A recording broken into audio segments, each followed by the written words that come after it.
জয় নিতাই গৌর, রাধে রাধে, হরে কৃষ্ণ। সকলকে আমার ধন্যবাদ।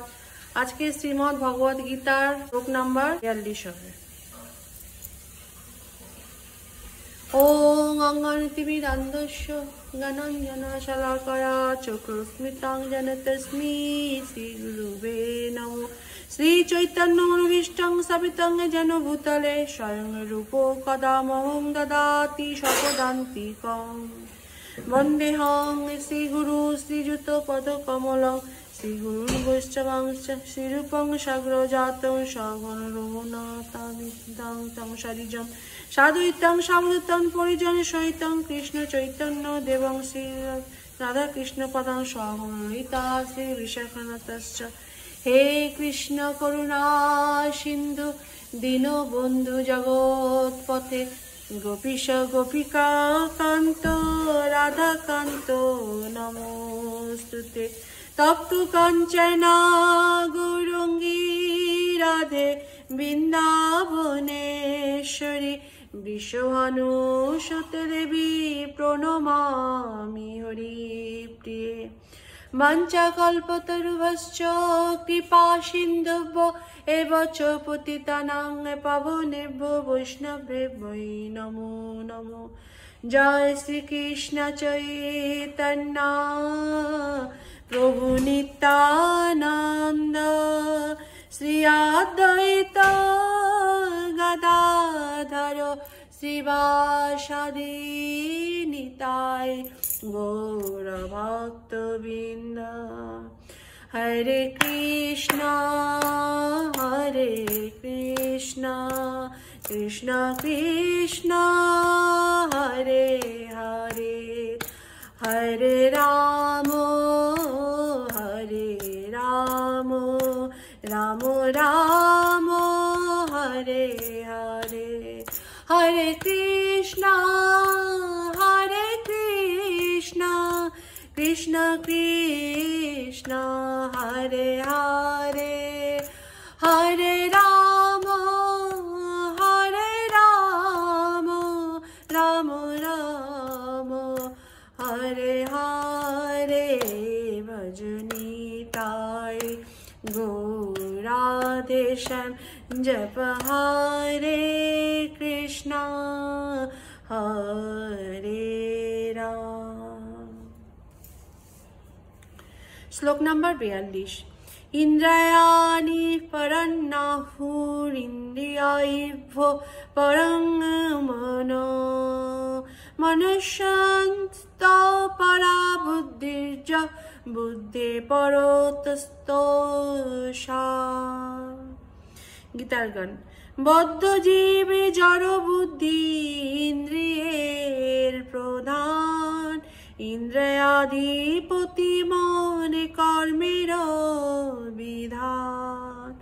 মন হতে পরবুদ্ধি তারপর আত্মা, অতএব কর সেবা সেই পরমাত্মা। অনুবাদ। স্থূল জড়পদার্থ থেকে ইন্দ্রিয়গুলি শ্রেয়, ইন্দ্রিয়গুলি থেকে মন শ্রেয়, মন থেকে বুদ্ধি শ্রেয়, বুদ্ধি থেকেও শ্রেয় আত্মা। তাৎপর্য কি? কামের নানাবিধ কার্যকলাপের নির্গম পথ হচ্ছে আমাদের ইন্দ্রিয়গুলি।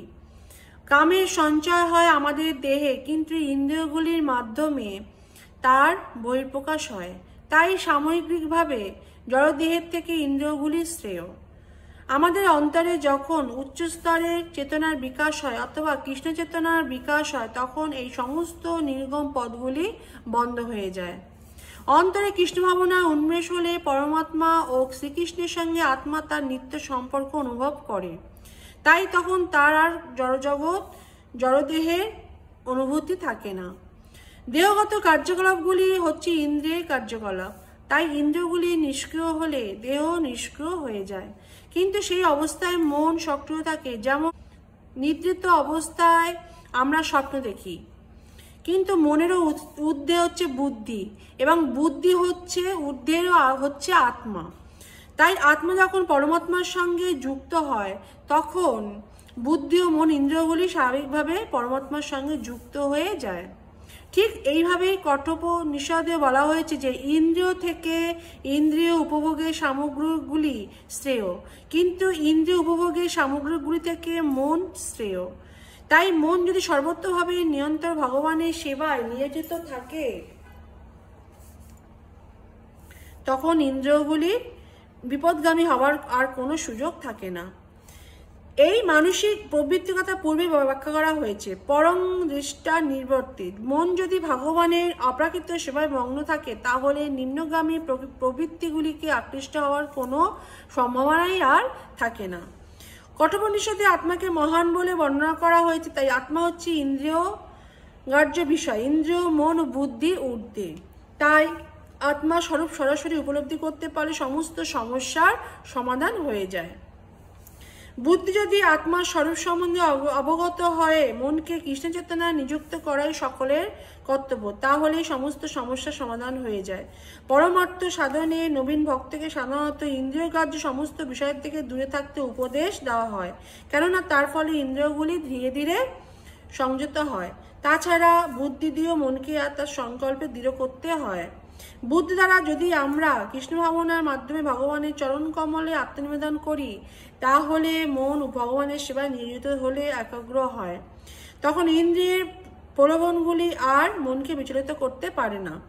ইন্দ্রিয়গুলি তখন বিষ দাঁতহীন সাপের মতো নিষ্ক্রিয় হয়ে পড়ে। কিন্তু আত্মা যদি বুদ্ধি, মন ও ইন্দ্রিয় অধীশ্বর, তবুও ভগবান শ্রীকৃষ্ণের আশ্রয় গ্রহণ না করলেও যে কোনো মুহূর্তে মনের প্রভাবে বিচলিত হয়ে আত্মা অধঃপতিত হতে পারে।